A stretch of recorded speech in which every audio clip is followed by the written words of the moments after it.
इस वक्त की एक बहुत ही दुखद और बड़ी खबर उत्तर प्रदेश के झांसी जिले से आ रही, जहां झांसी के समथर थाना क्षेत्र में एक महिला का शव संदिग्ध परिस्थितियों में पंखे से लटकता हुआ मिला। इस घटना के बाद इलाके में हड़कंप मच गया। वहीं मृतका के मायके वालों ने पति भरत व्यास और ससुराल पक्ष पर हत्या का गंभीर आरोप लगाया है। पूरा मामला जनपद झांसी के समथर थाना क्षेत्र का है, जहां एक घर के अंदर संदिग्ध परिस्थितियों में महिला का शव फंदे से झूलता हुआ पाया गया। घटना की सूचना मिलते ही मौके पर पहुंची समथर थाना पुलिस व फॉरेंसिक टीम और शव को कब्जे में लेकर पंचायतनामा भरकर आगे की कार्रवाई शुरू कर दी। लेकिन इस मामले ने तब तूल पकड़ लिया जब मृतका के पिता और मायके पक्ष के लोग सामने आए। मृतका के पिता का रो रो कर बुरा हाल है। उन्होंने दामाद भरत व्यास और उनके परिवार के लोगों, सास श्रीमती रोहिणी व्यास, देवर उदय व्यास, ताऊ राजेश व्यास, भरत व्यास की मौत वाली मौसी नाम और पता अज्ञात पर बेहद संगीन आरोप लगाए। पिता का कहना है कि पिछले कुछ दिनों से बेटी का पति और ससुराल वाले लगातार पैसों की डिमांड कर रहे थे। मांग पूरी न होने पर उनकी बेटी को शारीरिक और मानसिक रूप से बेरहमी से प्रताड़ित किया जा रहा था। पीड़ित पिता का सीधा आरोप है कि उनकी बेटी ने आत्महत्या नहीं बल्कि उसकी हत्या की गई। पीड़ित पिता ने अब झांसी पुलिस और प्रशासन से न्याय की गुहार लगाई है। मायके पक्ष की मांग है इस मामले की निष्पक्ष जांच हो और दोषियों को सख्त से सख्त सजा मिले, ताकि समाज में दहेज के दानवों को एक कड़ा संदेश दिया जाए।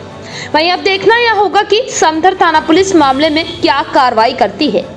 लगातार अपडेट्स के लिए बने रहिए आप जागरण प्लस के साथ। भैया कहाँ के रहने वाले हो?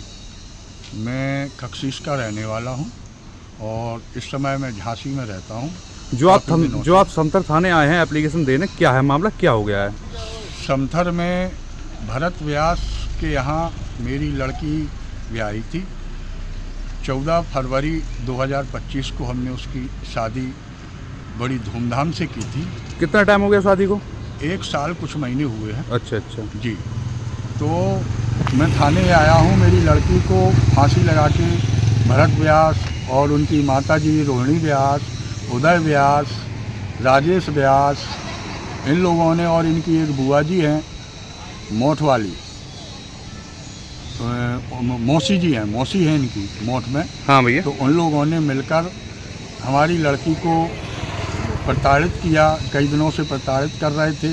बच्ची हमसे शिकायत करती थी तो हम ये कह देते थे बेटा सब धीमे धीमे समझ जाएगा, लेकिन हमने ससुराल वालों को कुछ नहीं कहा। अपनी बच्ची को ही समझाया है कि बेटा समझ जाएगा, सब धीमे धीमे ठीक हो जाएगा, लेकिन ऐसा कुछ हुआ नहीं। जो आप थाने आए एप्लीकेशन देने, मामला क्या हो गया है? मामला हमारी लड़की को फांसी लगा के इन्होंने मार दिया है, जान से मार दिया, फांसी लगा दी, वो एक्सपायर हो गई।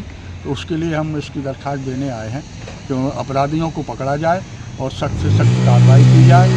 काफ़ी दिनों से ये पैसे की भी डिमांड कर रहे थे, शादी के बाद पैसा मांगते थे, तो मैंने इनको पैसा भी दिया है, जिसकी ऑनलाइन ट्रांजैक्शन मेरे पास सबूत के तौर पे है। 2-2.5 लाख रुपए मैं इनको ऑनलाइन शादी के बाद दे चुका हूं और लगभग 4 से 5 लाख रुपया हम इनको कैश दे चुके हैं। इसके बाद भी इन्होंने कल की तारीख में लड़की से फिर कहलवाया कि हमें 5 लाख रुपए की आवश्यकता है, हमको बिजनेस करना है, पापा से कहो हमें पैसे और दें। थाने में कौन मिला था आपको?